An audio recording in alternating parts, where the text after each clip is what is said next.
CM doctor Mohan Yadav ने आगरमालवा जिले के सालरिया स्थित कामधेनु गौ अभ्यारण्य में गायों के बीच अपना जन्मदिन मनाया।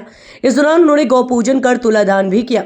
मंच पर गाय के घी व तिल व राजगीरे के लड्डू से तोलकर तुलादान किया गया। सीएम मोहन यादव सहित पशुपालन मंत्री लाखन सिंह, मंत्री गौतम टेटवाल, विधायक हरदीप सिंह डंक, मधु गहलोत और सुसनेर के कांग्रेसी विधायक भैरव सिंह परिहार सहित सभी अधिकारीगण भारतीय पारंपरिक वेशभूषा, धोती और कुर्ते में गोबर से बने मंच पर उपस्थित रहे। इस दौरान बड़ी संख्या में कार्यक्रम स्थल पर सीएम को सुनने लोग पहुंचे। इस दौरान उन्होंने विभिन्न योजनाओं का लोकार्पण किया। सीएम ने अपने संबोधन में कहा कि ये 1 साल से गौखदा हो रही है। मुझे बताया गया है कि यहाँ महाराज जो रोज अपनी बात कहते हैं, मुझे बताया गया है कि यहाँ महाराज जी रोज अपनी बात रखते हैं, इसलिए हमने सोचा कि जन्मदिन सालारिया गौशाला में मनाया जाएगा। महाराज जी अपने जन्मदिन मनाने का तरीका बताया, मैं तो देखकर आनंद में डूब गया। केक काटने की संस्कृति फालतू की है, मोमबत्ती बुझाना ये हमारी संस्कृति ने नहीं सिखाया। मोमबत्ती बुझाना ये भी गलत बात है, इससे बचने की ज़रूरत है। जन्मदिन मनाओ तो बिना केक के बनाओ, जन्मदिन मनाओ गौशाला में जा करके जन्मदिन मनाओ। हमारी सरकार ने निर्धारित किया है कि प्रदेश में दूध का उत्पादन 9% है, जिसे 20% किया जाएगा। हमारी सरकार ने प्रति लीटर 5 रुपये का बोनस देना तय किया है। गौ अभ्यारण्य नाम गलत है, गौ अभ्यारण्य का नाम थोड़ा अटकता है। गाय का अभ्यारण्य नहीं हो सकता, क्योंकि गायों को मनुष्यों के साथ जीने की आदत है। 33 करोड़ देवी देवताओं के वास गौ माता में है। ये कितनी अचरज की बात है। ये राजस्थान में लगा बेल्ट 20 साल से फालतू में मुकदमा चल रहा राजस्थान के साथ। ये आपके जिले से निकलती है, काली, सिंध, पार्वती, चंबल, लेकिन इन नदियों के पानी का सदुपयोग नहीं करने दे रहे हैं। मुझे इस बात की प्रसन्नता है कि हमारी सरकार बनते ही और प्रधानमंत्री जी के आशीर्वाद से 70,000 करोड़ रुपए की योजना बनी और मध्य प्रदेश और राजस्थान दोनों के हर खेत में पानी पहुंच गया।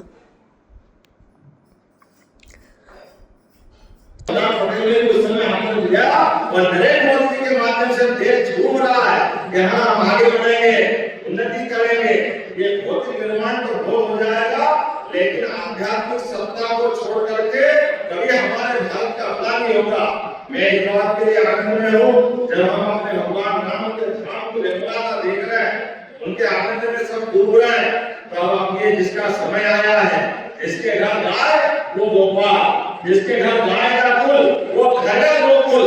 हमारी सरकार ने तय किया है कि ऐसे गांवों को आदर्श बनाएंगे जिन गांवों के अंदर सभी प्रकार के झगड़े नहीं हो, कोई प्रकार के कष्ट नहीं हो, आदर्श गांव बने।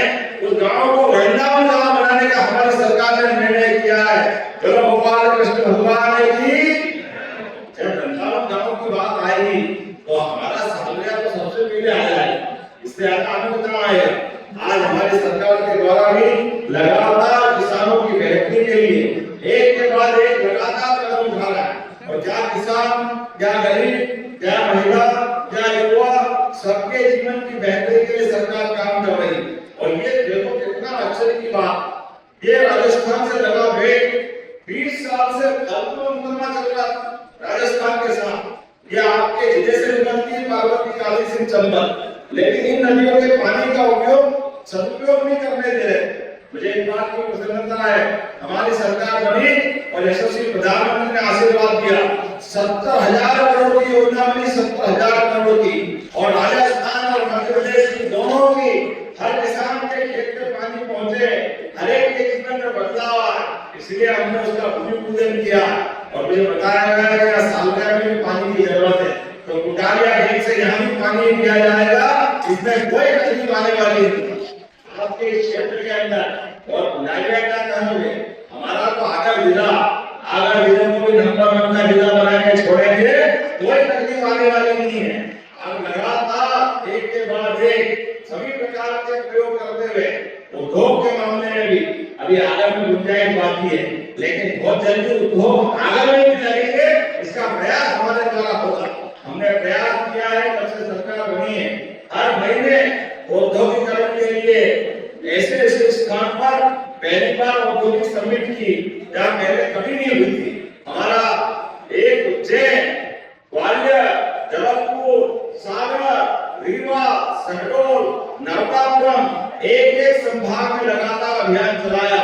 और मुझे इस बात की प्रसन्नता है, जब यशस्वी प्रधानमंत्री और माननीय गृह मंत्री जी आए तो 30 लाख करोड़ के इन्वेस्टमेंट हुए, 30 लाख करोड़ के। इसको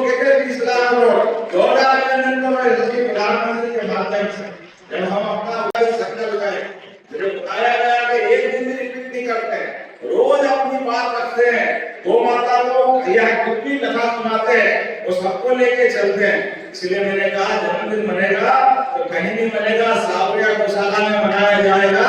इसके लिए आपके बीच में आया हूँ। गौ माता का आशीर्वाद मिल गया, इससे बढ़ के क्या चाहिए? यहाँ सब कुछ मिल गया। इसलिए आज के इस अवसर पर जब मैं यहाँ बैजनाथ के धाम से देखता हूँ, मुझे वहां से भी आशीर्वाद मिलता है। बगलामुखी माता का भी आनंद है। आने वाले कुंभ मेले के लिए भी हमारी सरकार सब तैयारी कर रही है। किसी प्रकार की कोई कोर कसर बाकी नहीं रहेगी। सारे प्रबंध करके हमारा इलाहाबाद का प्रयाग का कुंभ मेला बहुत अच्छा हुआ है। हमारे यहाँ सिमस्त कहलाता है, ये सिमस्त भी धूमधाम से मनाया जाएगा। सारे प्रबंध हमारे द्वारा किए जाएंगे। आज के इस अवसर पर मैं एक बार फिर महाराज जी से वाकई ये अद्भुत महाराज जी आपने अपना जन्मदिन मनाने का तरीका लगाया। मैं तो देख के आनंद में हुआ। ये गाय का केक काटना फालतू संस्कृति केक काटने, अच्छे शब्दों में आपने कहा कि घी के आधार पर ये गोला बनाया और टीका लगवा लिया और ये गौ माता को अर्पित कर देंगे। इससे अच्छी बात क्या हो सकती है? ये जो तरीका है ये हमारे संस्कृति के तरीके हैं। दीप बुझाना ये हमारी संस्कृति ने नहीं सिखाया। मोमबत्ती बुझाना ये भी गलत बात, इससे बचने की जरूरत। जन्मदिन मना तो बिना केक के मने, ये सच्चे अर्थों में जन्मदिन। इसलिए जन्मदिन मनाओ गौशालाओं में जा करके, जन्मदिन मनाओ संतों के आशीर्वाद पा करके, जन्मदिन मनाओ कथाओं में जा करके।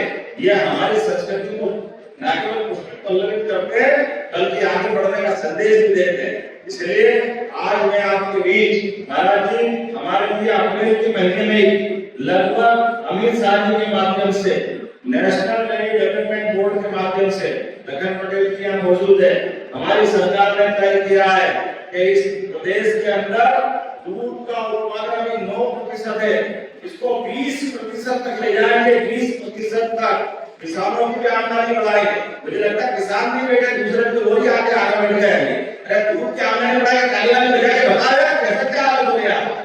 लगना चाहिए कि हम आपके लिए बात कर रहे हैं, आपके हित की बात कर रहे हैं। मैं आज यहाँ बैठ करके बात कर रहा हूँ तो ये 20% के लिए जो लावारिस, अपाहिज, बूढ़ी, गरीब ऐसे जिसका कुछ देखभाल करने वाला नहीं है, उनके लिए तो भले गौशाला, और केवल ये गौशाला नहीं, प्रदेश की सभी बड़ी नगरियों में 10-10 हजार की गौशाला है। हम उसके लिए सरकार के द्वारा बना करके उनको रखने का प्रबंधन करना है। गौशालाओं के लिए भी गाय के लिए अंदर जो बताया गया 20 रुपए से 40 रुपए कर दिया। लेकिन इतना ही नहीं, हमारी संस्कृति केवल गौशाला में गाय पालने की नहीं है, हमारे घरों में भी गाय होना चाहिए। हमको भी दूध के घर में अपने यहाँ अपने घर का कुत्ता बनना चाहिए। इसलिए हमने प्रयास किया है कि 10 गाय से ज्यादा जो पालेगा उसको भी अनुदान दिया जाएगा। हमारी सरकार ने इस दिशा में काम चालू किया। और उतना ही नहीं, जो दूध का उत्पादन होगा, दूध आप बेचोगे और दूध की कमाई भी आप रखोगे। लेकिन आपको माननीय मोदी जी के माध्यम से हमारी सरकार बनी है तो हमने संकल्प किया है 5 रुपए लीटर का बोनस हमारी सरकार के द्वारा दिया जाएगा प्रत्येक किसान के लिए। जैसे अभी गेहूं में धान में बाकी बोनस दे रहे हैं, ये बोनस भी चालू करेंगे। क्योंकि सच्चे अर्थों में किसान की जिंदगी बदलती है तो अपने आप सब कुछ बदल जाता है। आज के इस अवसर पर पुनः